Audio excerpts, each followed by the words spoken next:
Waalaikumsalam warahmatullahi wabarakatuh. Alhamdulillahirabbil alamin. Assalamu ala asrofil anbiya'i wal mursalin wa ala alihi wa ashabihi ajmain. Pertama-tama marilah kita panjatkan puji dan syukur kehadirat Allah Subhanahu wa taala yang mana senantiasa memberikan kita kesehatan untuk dapat melaksanakan aktivitas kita sehari-hari. Dan tak lupa salawat berangkaikan salam kepada junjungan kita Nabi besar Muhammad SAW. Mudah-mudahan kita selalu mendapat syafaatnya, terutama di yaumil akhir nanti. Amin amin ya rabbal alamin. Bapak dan Ibu yang berbahagia, pada hari ini kita berkumpul di sini adalah untuk melaksanakan diseminasi modul 1.4 budaya positif yang saya lakukan sebagai tugas dalam kegiatan calon guru penggerak angkatan 9. Sebagaimana Bapak Ibu sudah mengetahui bahwa saya sedang mengikuti program guru penggerak dan akan melaksanakan pengimbasan kepada Bapak Ibu, yaitu dengan saling berbagi informasi. Adapun informasi yang akan saya bagikan yaitu tentang budaya positif yang mudah-mudahan kelak dapat kita implementasikan di sekolah kita. Jadi Bapak Ibu, apa itu budaya positif? Nah, perlu kita ketahui apa itu budaya positif, apa itu contoh-contoh kegiatan budaya positif. Kira-kira siapa yang tahu apa itu budaya positif? Coba, apa Yadi? Kira-kira apa itu budaya positif, Pak? Belum tahu ya. Jadi oleh karena itu diadakan diseminasi ini agar kita lebih memahami, karena sudah pasti manfaatnya banyak untuk kita. Apa itu budaya positif? Budaya positif itu adalah nilai-nilai ataupun keyakinan dan kebiasaan yang baik yang dilakukan di sekolah yang berpihak kepada murid, yang mana dapat mengembangkan potensi anak-anak sehingga diharapkan anak-anak kita bisa bertumbuh dan berkembang menjadi pribadi yang kritis, penuh hormat, bertanggung jawab dan berkarakter. Jadi sebenarnya budaya positif ini sudah kita lakukan setiap hari, bahkan sebelum saya mengikuti kegiatan guru penggerak yang kita lakukan di setiap pagi sebelum masuk kelas. Contohnya yaitu datang ke sekolah tepat waktu. Lalu kebiasaan 5S yang kita lakukan kepada anak-anak yaitu senyum, salam, sopan, santun dan juga sapa, serta kegiatan lisa budi yaitu lihat sampah, buang di tempatnya, dan yang terakhir adalah kegiatan saber atau sapu bersih.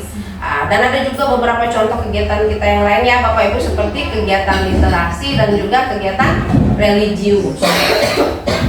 Lalu apa saja konsep-konsep pembelajaran inti di dalam penerapan budaya positif itu? Yaitu yang pertama, disiplin positif dan nilai-nilai kebajikan universal. Kenapa dikatakan nilai kebajikan universal?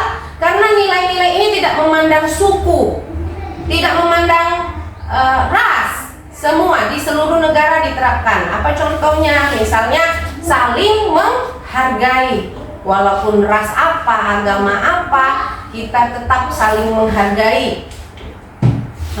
Apakah disiplin positif itu? Kata disiplin sering dihubungkan dengan hukuman. Selalu kita bilang disiplin adalah perihal waktu. Anak yang datang sekolah tepat waktu itu anak yang disiplin. Namun ternyata pengertian disiplin itu lebih luas, yaitu belajar tentang disiplin positif tidak harus dengan memberikan hukuman. Sebagai pendidik, tujuan kita adalah menciptakan anak-anak yang memiliki disiplin diri, yaitu untuk menjadi orang yang mereka inginkan dan menghargai dirinya sendiri dengan nilai-nilai yang mereka percaya tanpa terpengaruh adanya hukuman ataupun penghargaan. Menurut Ki Hajar Dewantara, untuk menciptakan murid yang merdeka, syarat utamanya adalah harus ada disiplin yang kuat. Disiplin yang dimaksud adalah disiplin diri sendiri yang memiliki motivasi internal. Jika kita tidak memiliki motivasi tersebut, maka kita memerlukan pihak lain untuk mendisiplinkan kita. atau disebut juga dengan motivasi eksternal karena berasal dari luar, bukan dari dalam diri kita sendiri. Ya banyak anak-anak Bu datang ke sekolah, kalau kita tanya kenapa dia datang ke sekolah, bahkan alasannya karena takut dimarahi orang tua. Jadi di sini motivasinya itu bukan dari dirinya sendiri ya kan, dia itu motivasinya dari luar karena takut mendapatkan hukuman. Atau kita tanya kenapa anak-anak, kenapa kamu melaksanakan PR tepat waktu, kenapa kamu mengumpulkan tugasmu tepat waktu? Jawabannya apa? Supaya dapat penghargaan, supaya mendapatkan reward. Nah, itu sebenarnya motivasinya kurang tepat. Seharusnya dia merupakan kesadaran yang tumbuh dari dirinya sendiri. Bu, saya kan melaksanakan tugas tepat waktu, datang tepat waktu karena saya menghargai diri saya sebagai orang yang tepat waktu, orang yang disiplin. Seharusnya itulah tugas kita sebagai guru, untuk menumbuhkan disiplin yang tumbuh dari kesadarannya sendiri. Namun seandainya itu tidak dapat terjadi, maka tugas kita lah untuk memberikan menumbuhkan disiplin anak tersebut. Bagaimana strateginya itu kita yang melaksanakan, tidak perlu saya ajari, Bapak Ibu ini sudah senior dalam bidangnya ya kan. Selanjutnya, apa itu nilai-nilai kebajikan universal? Yaitu sifat positif manusia yang merupakan tujuan mulia yang ingin dicapai oleh setiap individu, yang disepakati bersama tanpa membedakan latar belakang, suku bangsa, negara, bahasa maupun agamanya.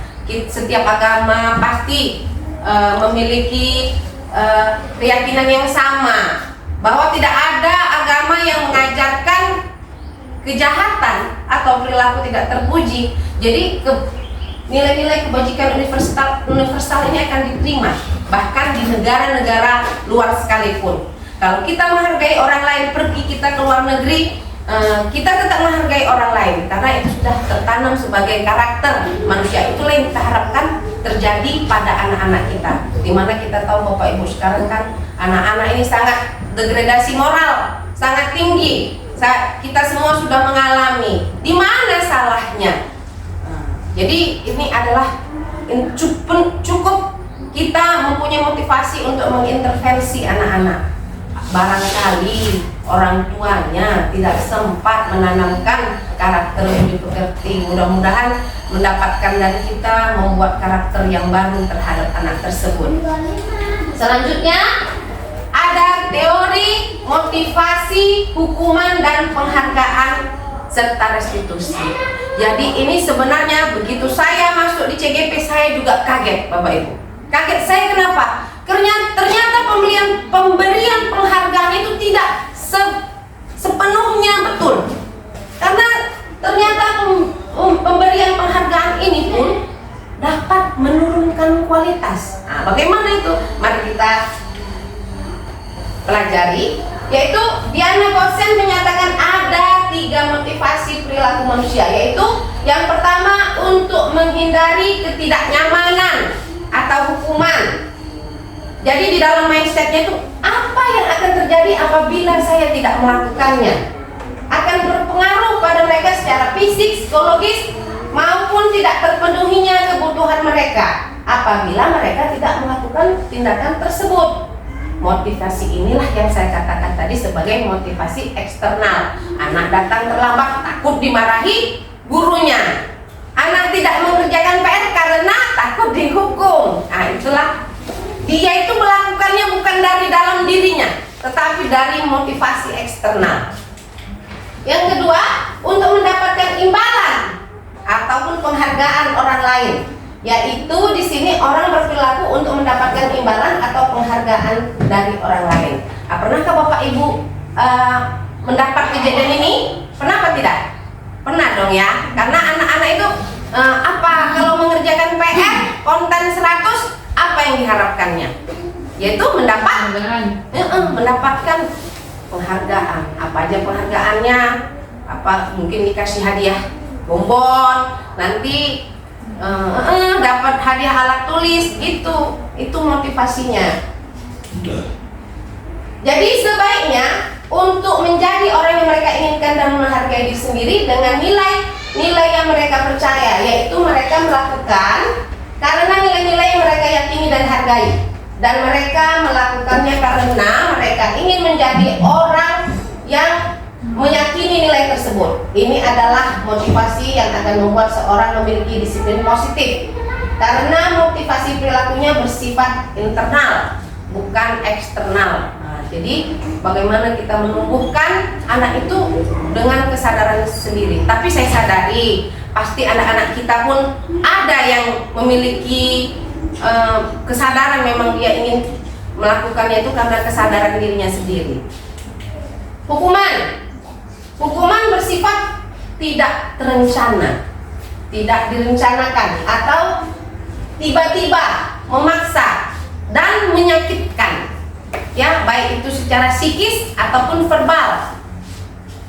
Hukuman itu bersifat satu arah, tidak disepakati dari pihak guru yang memberikan, dan murid hanya menerima suatu hukuman. Hukuman yang diberikan bisa berupa fisik maupun psikis. Memang anak tidak kita cubit, anak tidak kita jewer, tapi kita berikan kata-kata yang dapat merusak mentalnya, ya kan? Konsekuensi, perbedaan hukuman dengan konsekuensi bila konsekuensi itu sudah direncanakan. Misalnya kita sudah bersepakat sama anak-anak, kalau datang terlambat kutip sampah, nah, itulah contohnya konsekuensi. Jadi di sini saya ada buat contoh, Pak ya ditolong, di situ ada contoh. Nah, di situ ada contoh soalnya. Mari sama-sama kita tebak apakah itu hukuman atau konsekuensi. Coba slide yang satunya ya Pak ya.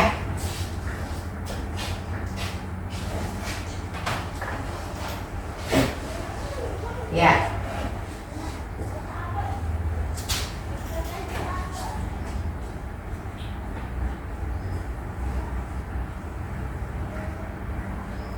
Nah, nanti udah lagi. Oh, bukan Pak, lanjut. Nggak bisa di next aja deh. Kayak gini. Nggak bisa.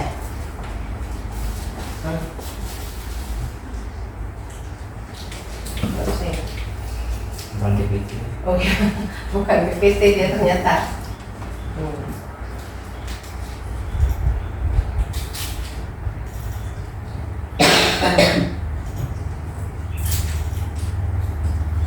Satu lagi habis ini. Ya, jadi ini dia Bapak Ibu ya. Loh, lanjut. Sebelum habisnya. Ini dia Pak Ibu.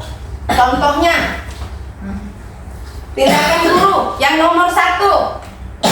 Ini hukuman atau konsekuensi. Mencatat 100 kali di dalam buku kalimat "saya tidak akan terlambat lagi". Karena terlambat ke sekolah, ini hukuman atau konsekuensi? Hukuman. Ya, hukuman. Kita kunci dulu jawabannya Pak. Nanti kita buka sama-sama apa itu kunci jawabannya. Yang kedua, lari mengelilingi lapangan basket 2 kali karena terlambat hadir di sekolah. Hukuman. Yang ketiga, murid diminta untuk push up 15 kali karena tidak menggunakan masker. Hukuman. 3 kali ya, diingat jawabannya. Yang keempat, menggantikan kertas tugas teman yang telah dicoret-coret. Konsekuensi. Yang kelima, membersihkan tumpahan air di meja tulis karena tersenggol pada saat belajar. Konsekuensi. Murid disuruh untuk mengenakan sepatu. Ini kurang nih. Tidak menggunakan sepatu seharian. Tidak pakai sepatu seharian karena tidak memakai sepatu hitam. Hukuman. Nah, jadi nggak ada jangan hukuman, konsekuensi. Yang terakhir, lari mengelilingi lapangan basket 2 kali karena terlambat 10 menit untuk pelajaran PJOK. Hukuman. Konsekuensi. Yang kita lihat jawabannya ya, Ang Ing Eng. Coba di slide yang setelahnya ini dia ya Bapak Ibu jawabannya. Ayo coba disesuaikan tadi. Nah, hukuman Sekarang akhir tadi. Iya. Ada yang bilang hukuman konsekuensi. ada yang bilang hukuman Iya. dan ada juga yang bilang konsekuensi. Mengapa begitu? Coba lanjutkan slide-nya, Pak. Sesuai dengan yang sudah kita bicarakan tadi bahwa hukuman itu bersifat satu arah. Tidak ada kesepakatan sebelumnya. Nah, jadi dia nih. Perbedaan hukuman dan konsekuensi. Hukuman itu sesuatu yang menyakitkan harus terjadi. Bu, apa tuh? Bisa melalui bahasa, ya kan? Bisa juga melalui menyakiti fisik. Tapi jangan sampai terjadi ya Bapak Ibu ya. Yang kedua, anak jadi benci kedisiplinan. Jadi dia melakukannya itu karena terpaksa untuk menindak. Bisa jadi di suatu saat dia sudah lepas dari keadaan yang memaksanya itu, dia malah bisa berubah menjadi orang yang lebih buruk lagi. Selanjutnya, paksaan. Nah, ada rasa terpaksa, mendorong anak menyakiti diri sendiri. Itu jelek sekali ya Bapak Ibu. Saya harap jangan sampai terjadilah pada anak-anak kita, ya kan? Jangan sampai bahkan kita lihat kecenderungan belakangan ini, anak-anak bahkan banyak yang melakukan tindakan-tindakan bodoh, putus sekolah, mengikuti anak-anak yang jalanan itu, ya kan Bapak Ibu? Bahkan, aduh, nauzubillah, jangan terjadi pada anak-anak didik kita. Selanjutnya, konsep diri yang buruk. Jadi yang terbentuk pada dirinya itu bukan motivasi dari dalam, ya kan? Jadi dia itu memandang dirinya itu buruk. Selanjutnya, anak belajar untuk menyembunyikan kesalahan. Apa artinya ini? Mendorong anak jadi pribadi pembohong. Kamu nggak kerjakan PR, kita bilang gitu. Iya Bu, saya ketiduran. Iya Bu, ada acara, dan disembunyikannya, ya kan? Selanjutnya, anak marah, merasa bersalah, dipermalukan, dan merasa tak dihargai. Ya, itulah dia hukuman. Kalau konsekuensi, memang ada sesuatu itu harus terjadi, ya. Anak juga tidak merasa tidak nyaman dalam jangka waktu yang pendek, tetapi dia langsung ingat, oh iya kan kami udah sepakat, kan gitu kan udah kami sepakati. Selanjutnya, anak menghargai disiplin. Selanjutnya, ada stimulus dan tanggapan. Jadi berubah di dalam dirinya. Apa nanti nggak saya buat lagi lah. Memang saya sudah melanggar. Konsekuensinya adalah seperti ini. Mendorong anak agar mudah menyesuaikan diri. Terus konsep dirinya pun menjadi baik. Jadi dia menjadi mematuhi peraturan. Nah, ini dia. Anak belajar mematuhi peraturan. Namun ada juga perasaan kehilangan hak, dibuat tidak nyaman, dan diasingkan untuk sementara. Ya, apabila hukuman itu misalnya mewajibkan dia untuk tidak mengikuti aktivitas seperti kawan-kawan lainnya. Boleh kembali Pak ke slide yang pertama tadi, biar kita lanjutkan. Jadi di antara hukuman dan konsekuensi ini Bapak Ibu, mana yang lebih baik? Konsekuensi. Berarti ternyata unsur-unsur dalam hukuman ini sama sekali buruk ya. Jadi kalau menurut Bapak Ibu, kalau ada anak yang terlambat mengutip sampah di lingkungan sekolah, itu hukuman yang baik apa yang buruk? Atau konsekuensi baik Bu? Nah, siapa lagi yang bilang baik? Sama seperti jawaban saya juga menjawab, itu kan baik Pak, untuk menanamkan nilai kebersihan kepada diri anak-anak. Seperti itu ya Bapak Ibu, itu kembali kepada kita. Yang penting kita jangan sampai menyakiti mental anak-anak, karena kita ketahui hal itu membekas bahkan sampai dia tua. Ya, ini penghargaan. Pengaruh penghargaan jangka pendek dan jangka panjang, yaitu jika kita menggunakan penghargaan lagi dan lagi, terus kita hargai, maka orang tersebut akan bergantung pada penghargaan yang diberikan, serta kehilangan motivasi intrinsik dari dalam dirinya. Sebenarnya dia itu memang pinter dan memang disiplin, tapi karena kita selalu terus-menerus kita beri penghargaan, jadi kehilangan motivasi intrinsik, yang datang malah motivasi seperti itu, ya kan? Padahal kita udah ngerasa, inilah cara yang terbaik, kita kasih penghargaan.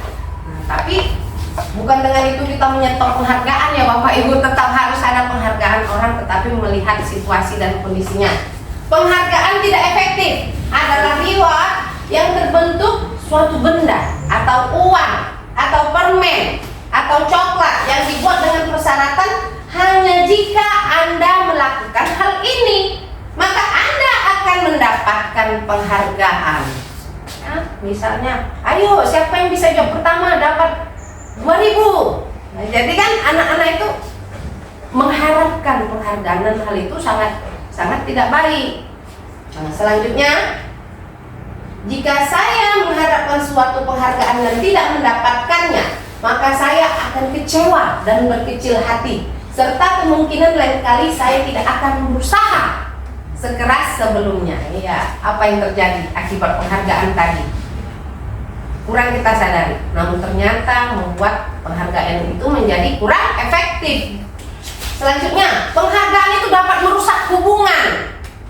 Nah, sangat di luar dugaan saya, yaitu ketika seorang diberi penghargaan atau dipuji di depan orang banyak, maka yang lain akan merasa iri.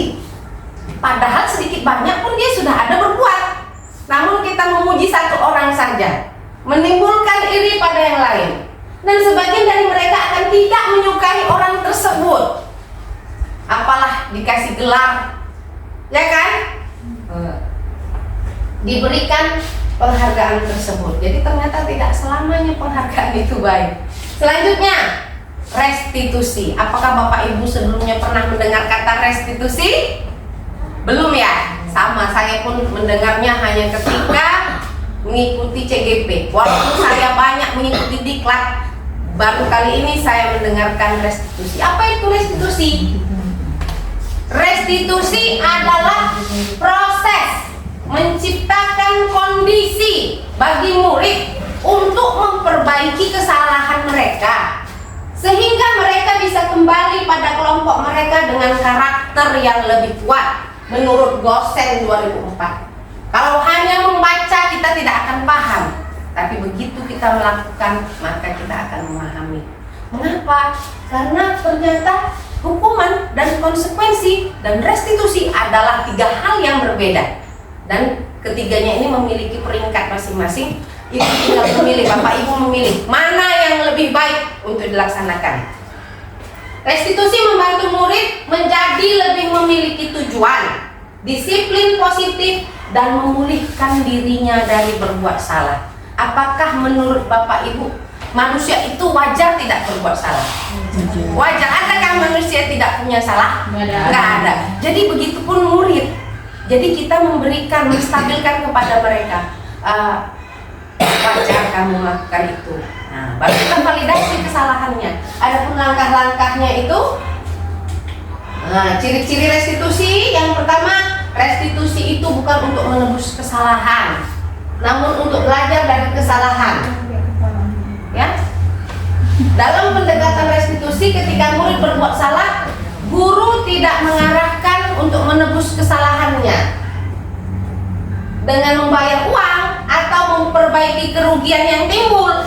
Karena kalau fokusnya ke sana, maka murid yang berbuat salah akan fokus pada tindakan yang bersifat eksternal, yaitu untuk menebus kesalahannya dan menghindari ketidaknyamanan, bukannya bersifat internal untuk upaya perbaikan diri. Biasanya setelah menebus kesalahan, orang yang berbuat salah akan merasa sudah selesai dengan situasi itu, sehingga mereka lega karena seolah-olah tidak pernah terjadi. Istilahnya, sudah kubayar kok kesalahanku. Ya kan? Jadi tidak ada jera, tidak ada kapok di dalam dirinya. Yang kedua, restitusi memperbaiki hubungan. Coba kita kembalikan pada diri kita. Apabila kita melakukan kesalahan, lalu kita dimarahi, disuruh mengganti, apakah hubungan kita akan baik dengan orang tersebut? Tidak, ya kan? Tentu hubungan ini akan rusak. Namun dengan restitusi kita malah bisa memperbaiki hubungan. Ya, restitusi itu adalah tawaran, bukan paksaan. Contohnya, kamu boleh pukul aku pukul balik biar impas. Jadi dia ditawaran dengan kesepakatan. Memaksa melakukan restitusi bertentangan dengan perkembangan moral, yaitu Oleh karena itu, penting bagi guru untuk menciptakan kondisi yang membuat murid bersedia menyelesaikan masalah dan berbuat lebih baik lagi. Dengan berkata, tidak apa-apa, kita berbuat salah itu manusiawi. Semua orang pasti berbuat salah. Jadi pembicaraan kita bersifat tawaran, bukan paksaan. Kalau mengatakan kamu harus begini, kamu harus ganti rugi, bukan seperti itu. Namun kita memberikan tawaran, namun tidak keluar dari konteks bahwa dia harus memperbaiki dirinya. Restitusi menuntun anak untuk melihat ke dalam diri. Kita bertanya kepadanya, apakah kamu ingin menjadi orang seperti apa di masa depan? Baru nanti dia menilik ke dalam dirinya, ya kan? Selanjutnya restitusi mencari kebutuhan dasar. Seseorang melakukan sesuatu itu karena ada kebutuhan. Misalnya anak, murid kita, dia tidak memperhatikan, tidur-tiduran. Apa yang melandasi kegiatannya kayak gitu? Pasti ada kebutuhan yang belum dipenuhi. Apakah kebutuhan kasih sayang, atau kebutuhan ingin kesenangan, dan faktor-faktor yang lain. Restitusi diri adalah cara yang paling baik. Restitusi fokus pada karakter, bukan tindakan. Restitusi menguatkan, restitusi fokus kepada solusi, dan restitusi mengembalikan murid yang berbuat salah kepada kelompoknya. Jadi dia tidak dikucilkan. Jadi tidak ada stempel negatif yang melekat pada dirinya, itu si pembuat onar. Jangan sampai terjadi seperti itu, karena telah lahir karakter yang baik dari dirinya melalui peristiwa restitusi ini. Yang ketiga, keyakinan kelas. Keyakinan kelas yaitu kesadaran diri, harus kolaboratif antara warga sekolah. Keyakinan kelas bersifat kalimat-kalimat positif, tidak boleh pakai kata jangan. Jadi dia harus pakai kata-kata yang positif. Contohnya, tidak boleh ribut di dalam kelas. Ini kan kata-katanya negatif. Sebaiknya kita ganti dengan apa? Tidak boleh ribut di dalam kelas. Nah, boleh kita ganti dengan kata jangan ada kata jangan ada kata tidak boleh. Contohnya, menjaga ketertiban di dalam kelas. Ya kan? Kalau tertib itu kan bisa saja berarti tidak ribut, tapi kita tidak menggunakan kata-kata negatif. Yang kedua, tidak boleh mengejek teman, pakai kata-kata tidak. Sebaiknya diganti dengan saling menghargai dan menghormati orang lain. Kalau kita menghargai berarti kita tidak mengejek. Jadi tidak boleh menggunakan kata-kata yang negatif. Kebutuhan dasar manusia dan dunia berkualitas. Seluruh tindakan manusia pasti memiliki tujuan tertentu. Semua yang kita lakukan adalah usaha terbaik kita untuk mendapatkan apa yang kita inginkan. Ketika kita mendapatkan apa yang kita inginkan, sebetulnya saat itu kita sedang memenuhi suatu kebutuhan dalam diri kita. Yang pertama adalah kebutuhan untuk bertahan hidup. Semua orang pasti butuh ini. Apa saja di situ? Makanan. Ya kan, kalau tidak ada makanan tidak bisa hidup. Semua orang akan melakukan apa saja untuk memenuhi kebutuhan makanan. Begitu juga dengan pakaian, begitu juga dengan tempat tinggal. Itulah yang dimaksud dengan kebutuhan hidup. Ini adalah motivasi orang, manusia untuk melakukan sesuatu. Yang kedua adalah kebutuhan kasih sayang dan rasa diterima. Ya, banyak anak-anak kita yang bahkan saya ketahui tidak di sini orang tuanya, dititipkan kepada neneknya, dititipkan kepada bibinya. Tentu saja anak seperti ini akan merasa kekurangan kasih sayang sehingga dia cari perhatian di kelas, ya kan? Selalu mencari perhatian. Kebutuhan ini adalah untuk memberi dan menerima kasih sayang, dan kebutuhan untuk merasa menjadi bagian dari kelompok.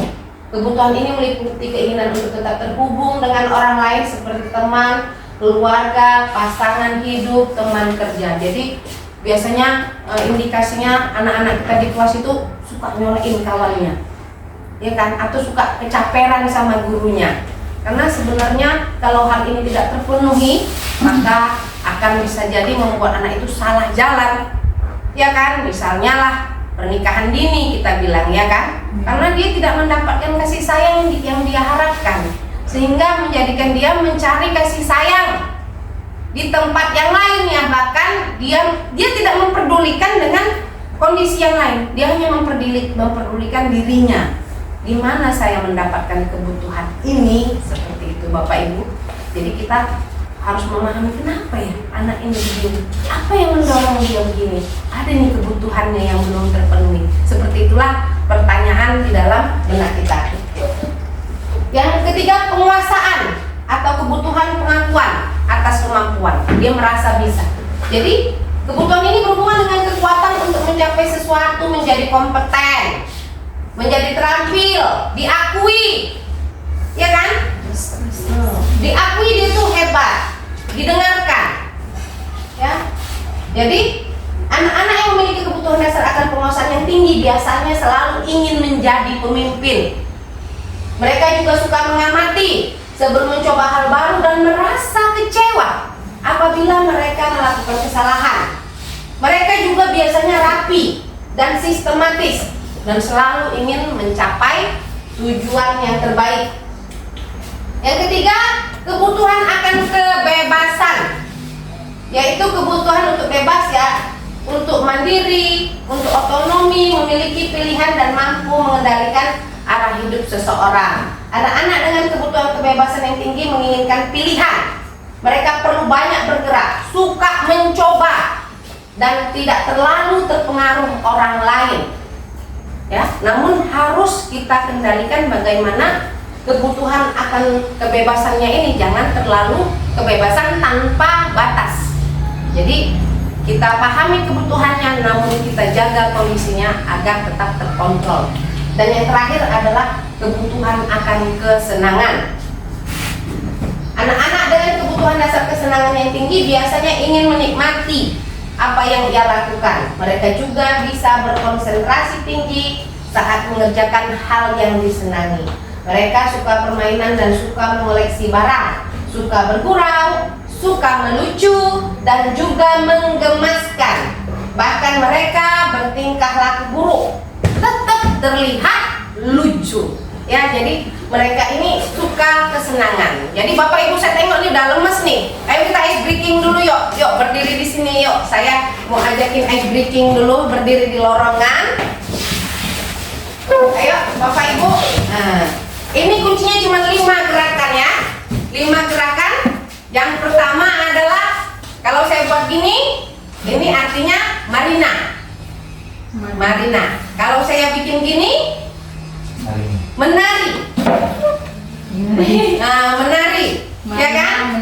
Menari. Kalau saya buat gini, di atas. Di atas nih. Kalau saya buat gini, menara. Kalau saya buat gini, kuat. mari Jo. Jadi 5 kata kunci Bapak Ibu, ya. Marina, Menari. di atas, Menara. nih. Mari Jo. Mari Jo. Jadi coba, ya. Yuk kita buat sekali lagi, yuk. Marina, di atas, menari, menara, di atas, mari Jo.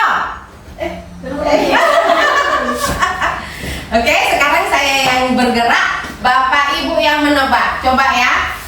Sambil nyanyi, ya. Misalnya contohnya seperti ini.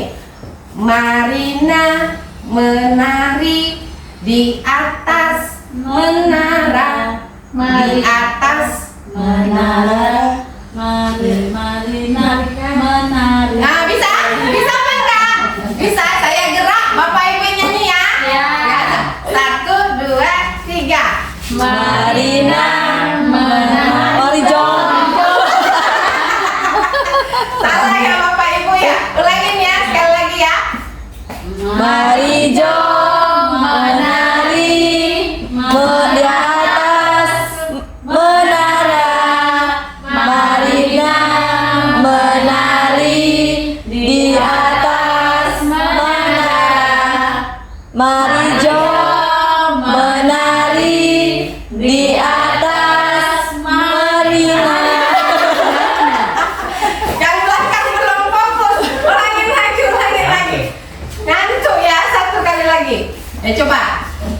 Mari jom, mari nam di atas menara, menari, mari nam, mari jom di atas.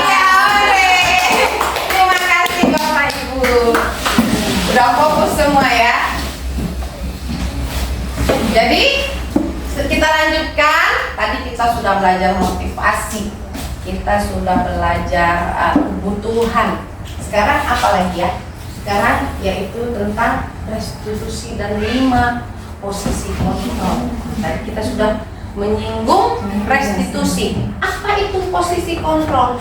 Ya, ada suatu model disiplin yang berpusat kepada murid yang dikembangkan oleh Diana Gosen dalam pendekatan restitusi yang disebut dengan 5 posisi kontrol. Yang pertama adalah sebagai penghukum. Ini bisa kita laksanakan di sekolah, bahkan di rumah. Ya, apa itu posisi penghukum? Si penghukum ini biasanya menggunakan hukuman fisik maupun verbal. Verbal itu melalui kata-kata ya.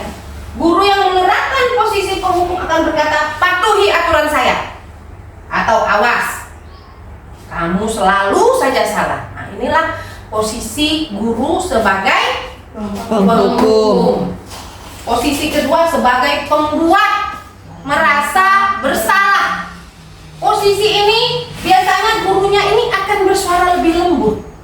Namun kata-kata yang keluar membuat seseorang itu merasa bersalah. Contohnya, ibu kecewa sekali sama kamu. Apa kamu tidak menghargai ibu? Kamu nggak kasihan sama ibu? Gimana coba kalau orang tuamu tahu kamu begini? Memang kata-katanya itu lembut, Bu, iya kan? Namun si anak tadi merasa tertuduh, iya kan? Apakah posisi seperti ini baik menurut Bapak Ibu? Jadi kita setelah mempelajari ini, kita dapat mengetahui di mana posisi saya saat menghadapi ini, iya kan? Nah, kalau di sini posisi saya sebagai penghukum, posisi saya sebagai pembuat rasa bersalah.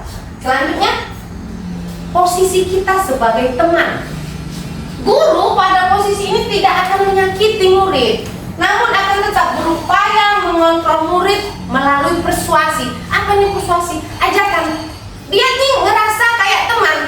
Namun posisi teman, guru bisa negatif, namun juga bisa positif. Positif di sini banyak, berupa hubungan yang baik terjalin antara guru dan murid. Guru di posisi teman menggunakan hubungan baik, humor untuk mempengaruhi seseorang, kemudian berkata, ayo bantulah, demi bapak ya, jangan ribut ya nak ya, demi bapak lah, gitu ya kan? Ya sudah, kali ini tidak apa-apa, nanti ibu bantu bereskan. Nah, inilah ada negatifnya, ada positifnya.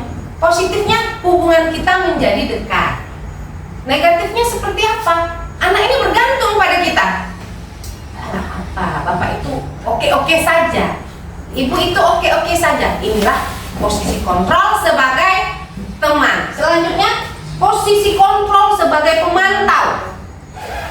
Memantau berarti mengawasi. Pada saat kita mengawasi, kita bertanggung jawab atas perilaku orang-orang yang diawasi. Posisi pemantau berdasarkan dengan menggunakan sanksi atau konsekuensi. Pertanyaan yang diajukan biasanya, peraturannya apa? Ribut. Peraturannya apa? Dia hanya memantau, tidak sebagai teman, tidak sebagai penghukum. Apa sanksinya? Apa konsekuensinya? Nah, seperti itulah digunakan pada posisi kontrol sebagai seorang pemantau. Dan yang terakhir adalah sebagai manajer. Manajer ini adalah posisi di mana guru berbuat sesuatu bersama dengan murid, mempersilahkan murid mempertanggungjawabkan perilakunya, mendukung murid agar dapat menemukan solusi atas permasalahan dirinya, mendukung murid agar dapat mengenali karakter dirinya. Jadi menurut Bapak Ibu, mana posisi kontrol sebagai guru yang paling ideal? Manajer. Sebagai manajer, karena kita bukan hanya menghukum, tetapi kita menyuruh murid ini mengatasi apa masalah yang dibuat itu diatasinya, tapi dengan kita dukung, bukan kita lepaskan, ya. Namun juga kita memberi penghargaan kepada dirinya, kita memberikan motivasi kepada dirinya untuk menemukan solusi atas permasalahannya itu, ya. Itulah 5 posisi kontrol seorang guru. Nah, jadi bukan hanya seorang guru, sebagai orang tua di rumah pun sama. Saya rasa, menurut saya pribadi, 5 posisi ini dapat kita manfaatkan sesuai dengan situasinya. Nah, apa yang akan dikatakan seorang manajer? Apa yang kita yakini? Apakah kamu meyakininya? Jika kamu meyakininya, apakah kamu bersedia memperbaikinya? Tidak ada bentuk hukuman di sini, tidak ada bentuk membuat rasa bersalah, ya. Namun bersama-sama berkolaborasi untuk melakukan solusi terhadap permasalahan murid. Bu, ada posisi lain apa enggak nih kira-kira yang Bapak Ibu pernah rasakan selama menjadi guru, selain yang 5 saya sebutkan tadi? Sebagai teman, sebagai pemantau, sebagai penghukum. Pernah nggak Bapak Ibu sebagai penghukum? Pernah ya, saya pun pernah, semua pasti pernah. Karena belum ada perubahan paradigma. Setelah ada ilmu, nah, kita menjadi ada perubahan di dalam mindset kita. Nah, dan yang selanjutnya adalah restitusi. Nah, restitusi ini pada posisi manajer, guru tidak berperan sebagai pengatur perilaku muridnya, melainkan guru sebagai pembimbing murid agar bisa mengatur dirinya menjadi pribadi dengan karakter yang lebih kuat lagi melalui restitusi yang memiliki 3 tahapan. Kemarin kalau Bapak Ibu lihat saya dengan murid-murid ada melaksanakan contoh simulasi restitusi, di mana ada kegiatan di situ. Yang pertama, untuk menstabilkan identitas. Apa perkataan kita di dalam menstabilkan identitas ini, Bapak Ibu? Kita harus mengatakan kepada mereka bahwa wajar manusia melakukan kesalahan. Ada orang yang melakukan kesalahan tersebut. Bila saya menjadi kamu, saya juga pasti akan seperti itu. Jadi kita menstabilkan identitasnya. Namun langsung kita lanjutkan langkah kedua, yaitu memvalidasi tindakan yang salah. Boleh dengan pertanyaan, apakah yang kamu lakukan ini sudah benar? Ya kan? Seperti itu. Apakah ini terbaik yang bisa menjadi solusinya? Lalu dia akan melihat ke dalam dirinya, apakah sudah benar yang dia lakukan dengan perbuatannya tersebut. Dan yang terakhir, menanyakan keyakinan. Kita bertanya kepadanya, anak ibu, apa ini sudah sesuai dengan keyakinan kelas yang kita sepakati? Apakah ini sudah sesuai dengan keyakinan sekolah kita? Bahkan boleh kita bertanya, apakah ini sudah sesuai dengan keyakinan yang kamu anut? Jadi dengan, misalnya saya kasih simulasi contoh, ada contoh misalnya ada 2 anak yang berantem. Si anak tadi menarik baju kawannya sehingga robek, kancingnya ini lepas 3. Kira-kira apa yang akan kita lakukan? Kalau setelah anak baku hantam, coba kita lakukan dengan restitusi. Kita panggil anaknya 2-2, kita tanya kembali kepada mereka, iya kan? Kita lakukan. Kenapa kamu mengejek temanmu? Dia memanggil-manggil nama orang tua saya, Bu, saya nggak terima. Katanya gitu ya kan? Iya. Lalu apa yang kita katakan pada mereka? Wajar, kalau ibu menjadi kamu pun pasti akan marah. Jadi bukan orang melakukan kesalahan itu salah semua terletak pada dia, ya kan? Jadi bagaimana kita menstabilkan identitas. Yang kedua, kita validasi tindakannya. Apakah sudah betul yang kamu lakukan dengan merobek baju kawanmu tadi? Baru kan dia berpikir itu, ya kan? Jadi lagi-lagi dan lagi ini berujung pada karakter yang tertanam dari dirinya. Jadi kita hanya membuat anak berpikir, bukan kita yang menyebutkan, oh kamu harusnya begini, kamu harusnya begini. Itu eksternal. Sebaiknya yang tumbuh adalah motivasi internal. Jadi Bapak Ibu, demikianlah garis besar materi yang saya sampaikan. pada kesempatan ini. Melalui kegiatan kali ini saya berharap Bapak dan Ibu juga dapat mengimplementasikannya. Dan yang terakhir, kita akan mempraktekkan tentang membuat keyakinan sekolah, yaitu nilai-nilai kebajikan apa yang akan kita tanamkan kepada anak-anak kita. Jadi sebelum kita membuat keyakinan kelas, keyakinan sekolah, nanti boleh Bapak Ibu kembangkan menjadi keyakinan kelas. Di kelas Bapak Ibu buat, jadi anak-anak itu mengingat buat bagaimana kita langkah-langkahnya ini. Yang pertama adalah kita curah gagasan. Jadi anak siswa-siswa kita itu kita minta, apa nilai yang kamu inginkan? Apa nilai yang kamu inginkan? Kita kasih kertas, tulis di kertas ini. Ya, baru kita taruhkan di dalam karton, kita tempel. Semua pendapat anak-anak itu kita tampung. Jadi supaya mereka sepakat. Baru setelah itu semua gagasan itu kita persempit. Karena mungkin ada yang gagasannya sama kan Bapak Ibu. Jadi sebaiknya keyakinan kelas ini jangan panjang-panjang. Jangan banyak-banyak karena susah diingat.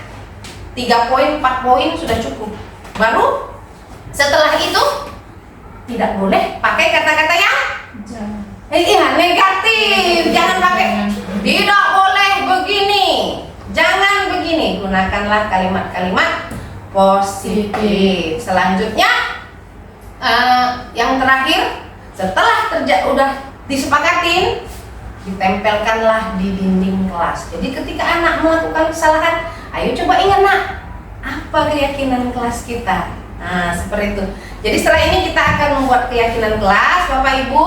Sebelumnya saya ada sedikit penyegaran ini supaya kita lebih aktif. Ayo Bapak Ibu silakan berdiri sebentar. Ini menurut Bapak Ibu cuma ini. Kan kita nih asal bangun tidur sekarang udah handphone aja ya kan? Nah sekarang kita mau senam handphone dulu sebentar. Macam mana ini senam handphone ini?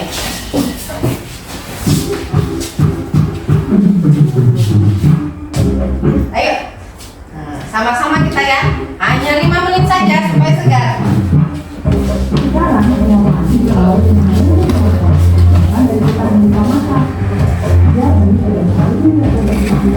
Gak bisa Pak? Kenapa? Ya belum Bu, bentar lagi.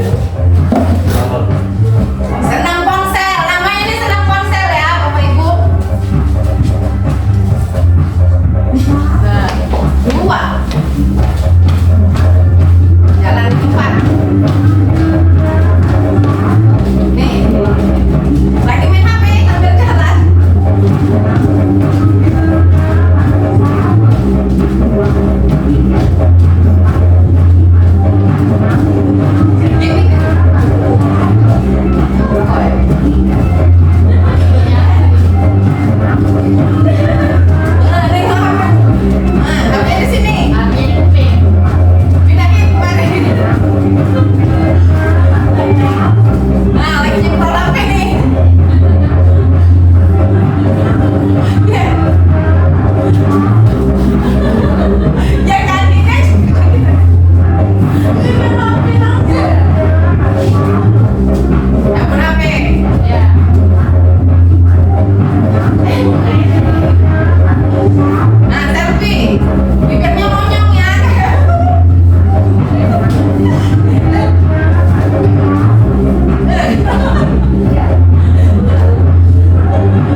hanya untuk bersenang-senang, juga untuk olahraga. Jadi manfaat HP ini menjadi maksimal. Jadi Bapak Ibu, sekarang kita lanjutkan untuk membuat keyakinan kelas.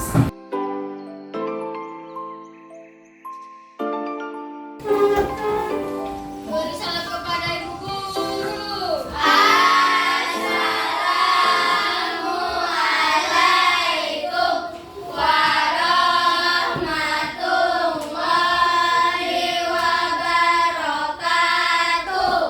Waalaikumsalam warahmatullahi wabarakatuh.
Selamat pagi anak-anak ibu semuanya. Pagi bu.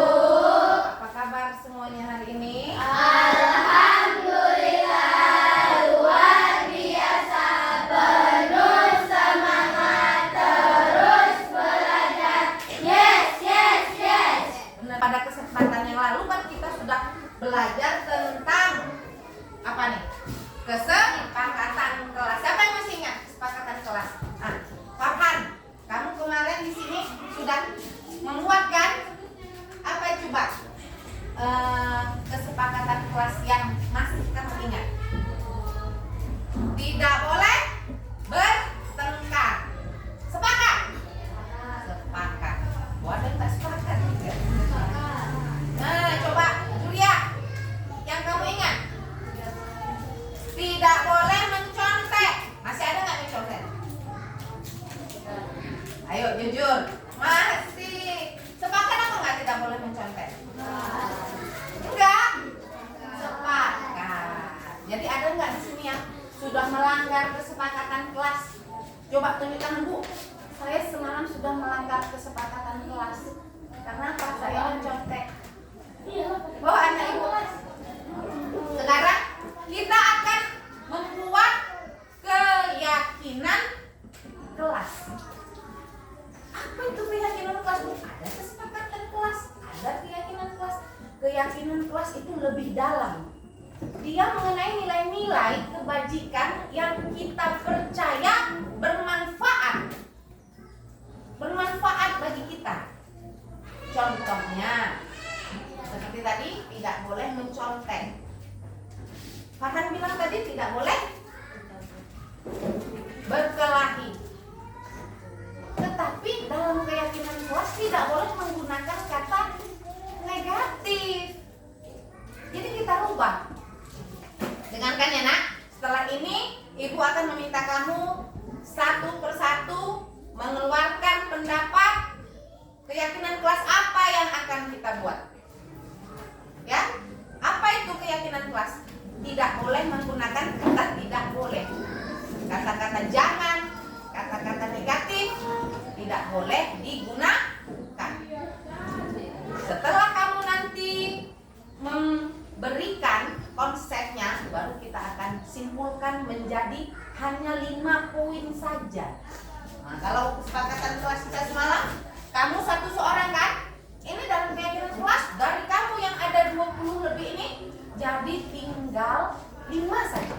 Tapi harus diingat dan ditanamkan. Paham? Ibu kasih contoh. Kata Farhan tadi tidak boleh berkelahi. Boleh nggak jadi keyakinan kelas? Tidak, karena ada kata-kata negatif di sana. Kita ganti apa? Kalau tidak berkelahi itu artinya saling menyayangi, saling menghormati, saling menghargai. Berarti kata tidak boleh berkelahi boleh kita ganti dengan apa? Nah, saling menghormati dan menghargai orang lain. Kalau kita sudah hormati orang lain, hargai orang lain, berkelahi lagi? Ya, tidak kan? Yang kedua, tidak boleh buang sampah. Nah, tidak boleh, nggak boleh digunakan kata itu. Diganti dengan apa? Apa nak? Membuang sampah ke tempatnya. Boleh, tetapi hanya sampah saja kan? Apa coba? Jadi apa keyakinan kelas? Menjaga kebersihan kelas. Kalau udah jaga kebersihan, otomatis tidak ada sampah. Ada kata negatif di situ? Kamu percaya nggak bermanfaat ini menjaga kebersihan? Percaya nggak? Bermanfaat nggak? Bermanfaat. Kamu percaya nggak menghormati dan menghargai orang lain itu perlu untukmu? Percaya? Perlu nggak menghormati orang lain? Perlu kan? Kamu mau dihormati nggak? Ya kan, kamu mau dihormati kan? Kamu mau diejek? Kamu mau disakiti? Nggak mau kan? Semua orang mau dihormati. Mari kita saling menghormati dan menghargai. Bisa anak-anak ibu? Yakin? Itu contohnya udah ibu kasih 2. Ini ibu bagikan sama kamu. Ini adalah sticky note. Nanti kamu coba tulis apa nilai yang akan kita yakini bersama-sama. Tulis ya nak. Satu orang. Baru nanti kita simpulkan menjadi menjadi 5. Ayo tulis ya. Ayo dipikir-pikirkan dulu. Nah, dipikirkan dulu.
Assalamualaikum warahmatullahi wabarakatuh.